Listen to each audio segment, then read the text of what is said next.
భయం లేకుండా ముందుకెళ్ళాలనే కాన్సెప్ట్ అభయ అనేది నేమ్ పెట్టారు. అది చాలా బాగా. ఆడపిల్లలు ఎట్లా ఉండాలా, ఆడపిల్ల ఎట్లా ఉండకూడదు, మగవాళ్ళతో ఎట్లా ఉండాలా, బ్యాంకులకు పోయినా బయటకు వెళ్ళినా ఎట్లా ఉండాలా అనేది మాకు సార్ బాగా చెప్పినారు. దాని பொருட்களை பற்றி நம்ம எப்படி எல்லாம் அவேர்னஸ் பண்ண போகிறோன்றது ஸ்கூலில் காலேஜஸில் பொதுமக்களிடம் இதை பற்றி நாங்கள் தெளிவாக தெரிஞ்சுக்கணும். இதை நல்லபடியாக நாங்கள் கொண்டு போகணும்னு எங்களுக்கு நம்பிக்கை இருக்குது. அப்படியே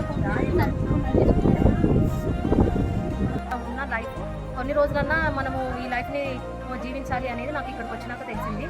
ఆ సూత్రాలన్నీ వచ్చేసి బాలబాలికలకు తెలియజేసి వాళ్ళలో స్ఫూర్తి తీసుకొస్తామని నా తరపున సార్కి వచ్చేసి థ్యాంక్స్ చెప్పుకుంటున్నాం.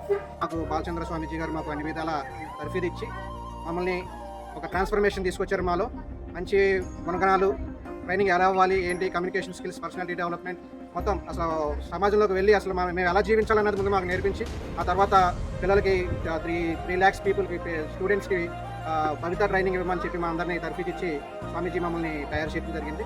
అభయ భవిత అంటే వాళ్ళ భవిష్యత్తు గురించి మనం మార్చడానికి, కొంతమంది లైఫ్ సేవ్ చేయడానికి 10 సూత్రాలు చెప్పించారు. వీళ్ళ లైఫ్లో అన్మెమరబుల్ ఈ 2 days నాకు. ఆడపిల్లల్లో స్థైర్యాన్ని, ధైర్యాన్ని నింపడానికి, వాళ్ళు సెల్ఫ్ కాన్ఫిడెన్స్, వాళ్ళకు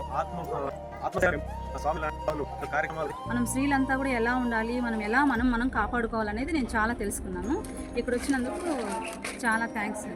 మహిళ, ఒక బాలిక ఎన్ని విధాలుగా హింసింపబడుతున్నారు, ఎందుకు వెనకబడుతున్నారు అనే విషయాన్ని స్వామీజీ గారు క్లుప్తంగా వివరించారు.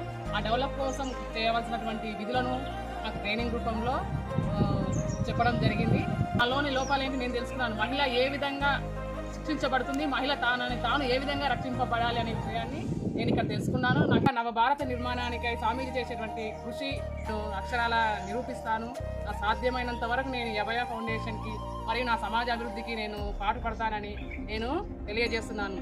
తనను తాను ఏ విధంగా రక్షించుకోగలడు అని చెప్పడం జరిగింది. అంటే దానికోసం 10 సూత్రాలను మన కోసం ఇవ్వడం జరిగింది. ఆ 10 సూత్రాలను పాటిస్తే ఖచ్చితంగా మనిషి అనేవాడు ముందుకు వెళ్ళగలడు. Be vigilant, keep safety tools, seek help, అంటే scream, no bad touch, and fearless, అంటే యు ఆర్ ద పవర్, అంటే always resist, and share the pain. మన హెల్ప్ లైన్ నెంబర్స్కి కాల్ చేయడం 100 లేదా 1098కి కాల్ చేసి హెల్ప్ని అడగడం.